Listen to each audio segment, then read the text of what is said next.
Alright, so today I received a package in the mail for the Keychron Q1 V2. I got it in the gray/silver version because this was the only one in stock with the knob. It actually didn't end up being too bad of a choice after all. I chose to rock with the Gateron brown switches because I game with the controller, so I don't really need the reds, and I gotta say I love that tactile switch feel. When it comes to the switches that came with the board, they're not too bad. They've got a little bit of lube on them from the factory, but in comparison to the cherry browns that came with the GMK2 that I got, these are killing those off. But I'm definitely not gonna keep them. More on that in a little bit. So my first impressions are, this thing is heavy duty.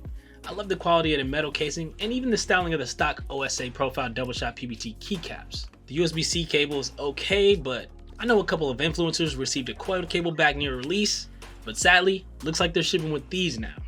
Go figure. So a funny thing is that they said that there's a couple tools included in the box, and I will be honest, it took me forever to find where they were. I almost sent an email to Keychron asking if they even sent them with it. So to help you guys out, this is where they are. They're hidden at the very, very bottom of the box where it seems like there's not even a compartment for them. But anyways, here they are, and don't say I didn't do anything for you. So it does have a nice little hint of RGB, but it's more of an accent versus the star of the show like in most gaming keyboards. So if you hold the function button in Windows mode and press a couple keys, you can cycle through some different color patterns and change the brightness and things like that. Not only that, the RGBs are facing south, so that's always a plus. If you don't know the benefits of that, you could probably look up a keycap video and they'll tell you all about it. But long story short, some keycaps just do not work well with north-facing RGBs. When I was shopping around for keyboards, I'm not really sure why, but I had to have the Q1 with the knob, and I do not regret that at all. Pause, bro. Good news is that the knob does more than just look good. It's actually a customizable premium rotary encoder that you can change to do things like zooming in and out, but I just left it as a volume knob that it came with, and so far I love it. It even clicks to mute, which is another added bonus. So pretty much the whole board is customizable to allow you to change macros and functions down to the letter using the VIA software available on the website.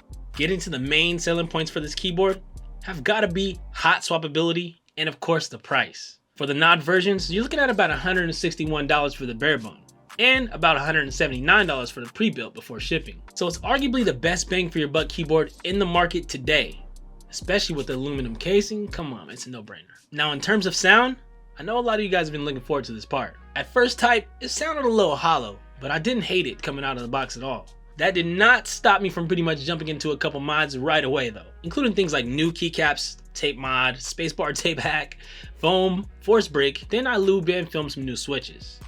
Hear me out though, I would not say these are necessary to make this thing sound good, but the ones that I noticed that made the biggest difference in sound was force breaking, the tape mod, and definitely lubing the switches. I ended up taking out the foam ultimately because when I started typing on it afterwards, it was so tightly squeezed in, there was virtually no flex. No flex, zone. I yanked it out and it still sounded good, so we got that flex pack voice. Alright, so here's a sound test of how it sounded before and after the mods we did.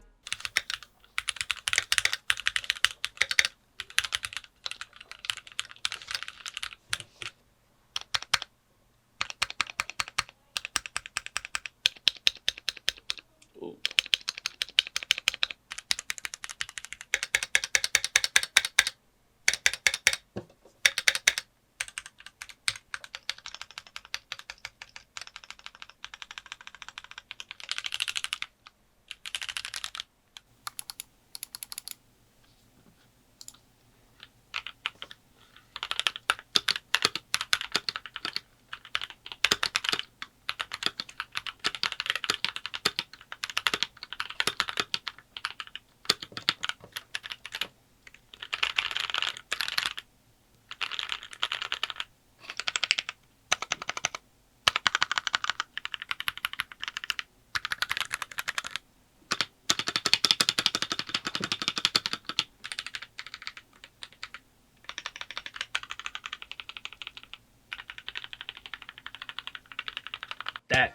That's stocky, bro. Stop playing with me.